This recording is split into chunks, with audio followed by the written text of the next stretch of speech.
Гитлер мог сокрушить Советский Союз стремительным ударом, но один человек помешал ему это сделать. Причем произошло все по чистой случайности, и мало кто придал виду данной истории. Досматривай этот ролик до конца и узнай, кто этот человек и как он помешал Гитлеру воплотить коварные планы. С тобой канал Trash History, подписка, лайк, погнали!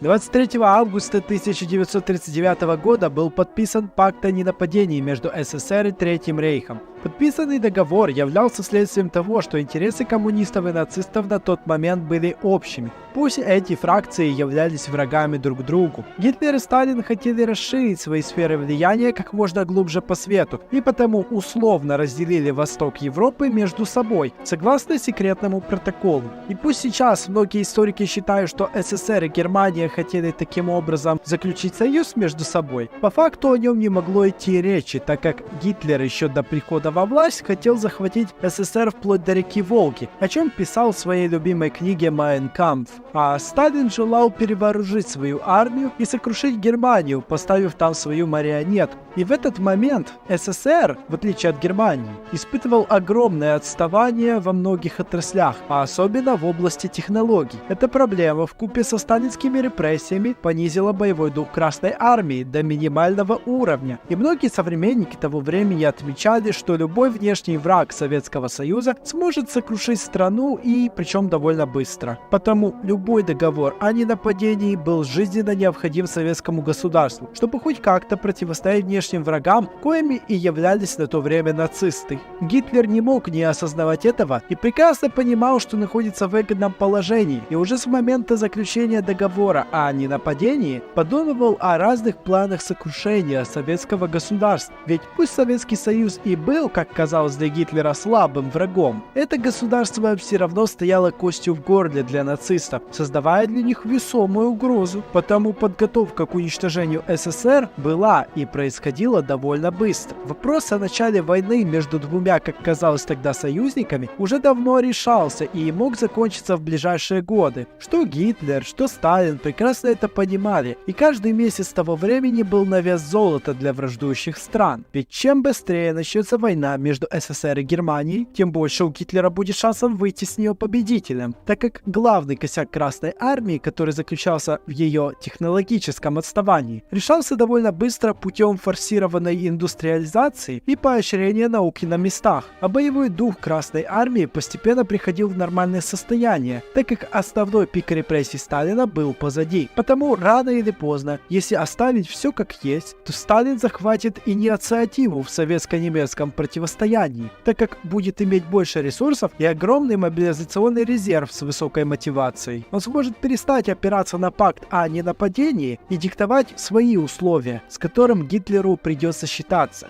Германия вообще будет в таком случае зажата между Англией и Францией с запада и Советским Союзом на востоке. Третий Рейх решится множество ресурсов для своей армии, которые поставлялись из-за границы, и много чего еще, что ему не хватало в те годы. Он перестанет быть опасной силой, которую приходилось ублажать политикой умиротворения, и рано или поздно нацисты потерпят фиаско. И вот такого положения Гитлер никак не мог себе позволить. Пусть этот человек во многом и был заносчивым, торопливым, но уж точно не настолько глупым, как его вырисовывают сейчас. Ведь если Гитлер настолько эмоционален, жесток и глуп, как его описывают сегодня, то как он смог с немецких улиц пробиться в самые верха государства, учитывая то, что до начала своей политической карьеры он по сути был бездомным? Как по мне, для этого нужно иметь много усилий интеллекта, не так ли? Это не оправдание нацизма и Гитлера, если что, а факт того, что все многоходовочки Сталина, а также альянса-союзники фюрер прекрасно осознавал, и потому напал на Советский Союз врасплох и как можно скорее. Ведь, как я уже говорил, время играло не на руку нацистам с их ограниченными ресурсами и мобилизационными кадрами. Их идеология, суть которой заключалась в унижении немецких народов, вряд ли могла позволить долго воевать вообще, так как кроме немцев в Германии старались никого не брать в армию. И вот потому и сложилась такая ситуация, какую мы знаем в реальности. Когда Гитлер напал на СССР, начав там затяжную войну, и все равно проиграл. И самое интересное то, что фюрер мог бы и выиграть конфликт, не будь одной случайности, о которой и идет речь в этом ролике. И вся эта предыстория была для того, чтобы ты, мой дорогой зритель, осознал масштаб такого ресурса, как